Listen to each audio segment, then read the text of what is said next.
Welcome back to Listen Cyber Nuclear Nightmare. And what are the efforts taken by US and Russia to uh, minimizing the problem and maintaining world peace? For that purpose, Joe Biden and Putin met at Switzerland. Here we will share something about the cyber nuclear nightmare warned by the experts. Why? A global cyber war has begun already, and it will probably never end. That is the brutal truth that governments, militaries, intelligence services, companies, and individuals are facing up to everywhere. And it is at the core of the conflict between the United States and Russia. It's a war that pits states against states and criminals against corporations, often blurring the lines between who is who. And increasingly, civilians are getting caught up in it, either as direct targets or as the collateral damage of the digital age.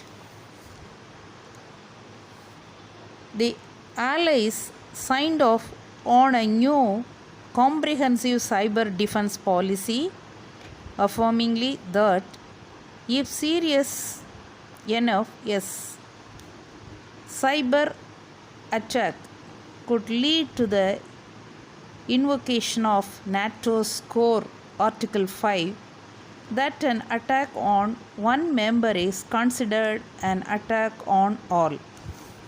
Recent targets have included various parts of the US government, the German parliament, and election campaigning in France. Ever more corporations have been held up by ransomware with their systems blocked in an attempt to extort money. And these are just the attacks we know about.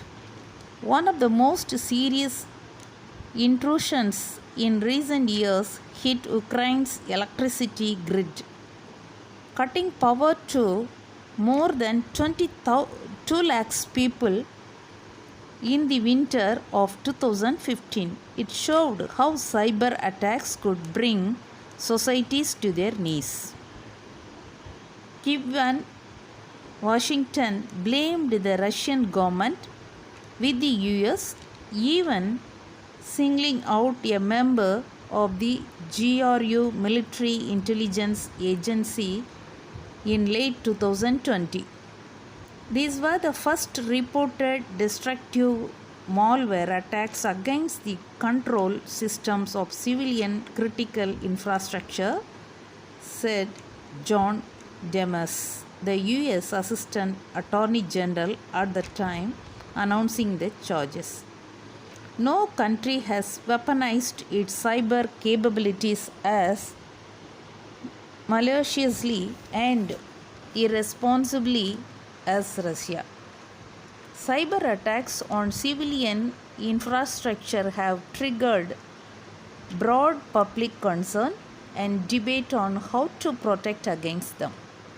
Cyber war could also hit the world of nuclear weapons, an even more serious prospect.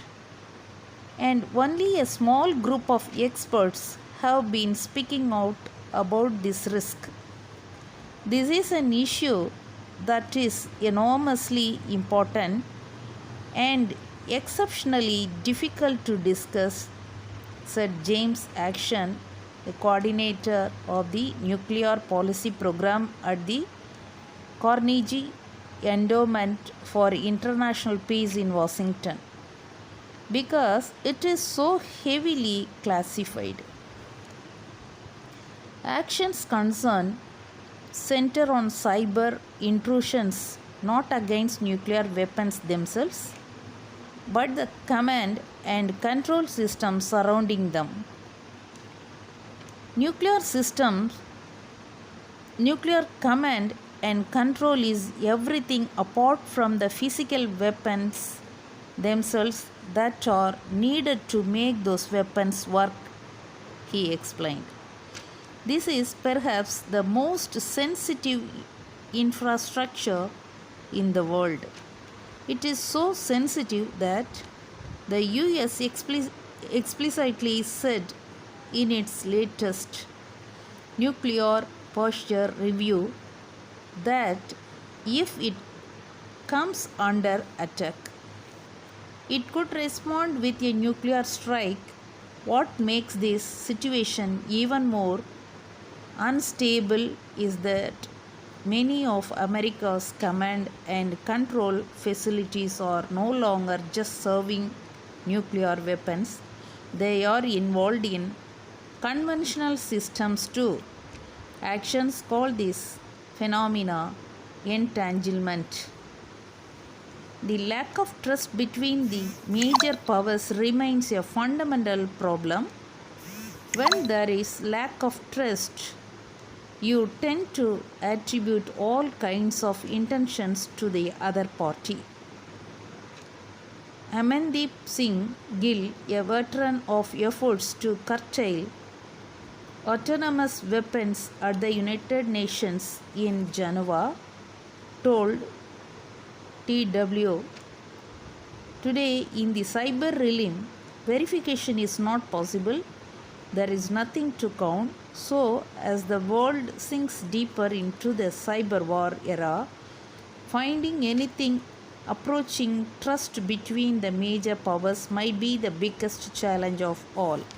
In that situation, both Joe Biden and Putin first round of talk lasted for 2 hours at Switzerland, and both of them were welcomed by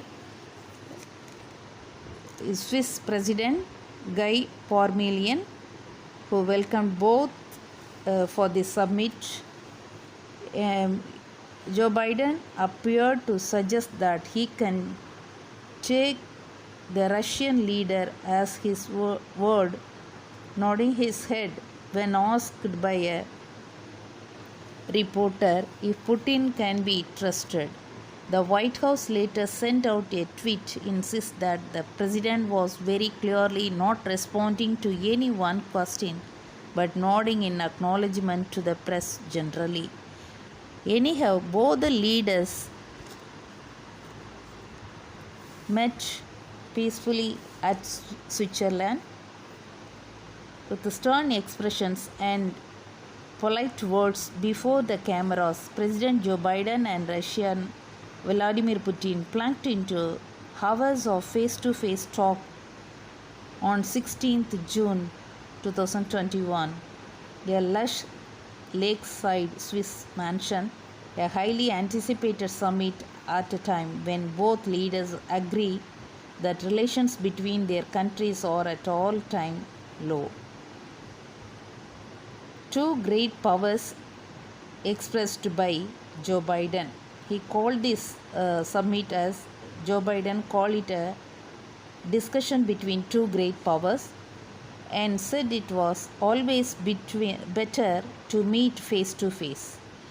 Putin, for his part, said he hoped that talk would be productive. So, in such a way, US and Russia, they tried to understand each other in the summit in Geneva on 16th June 2021.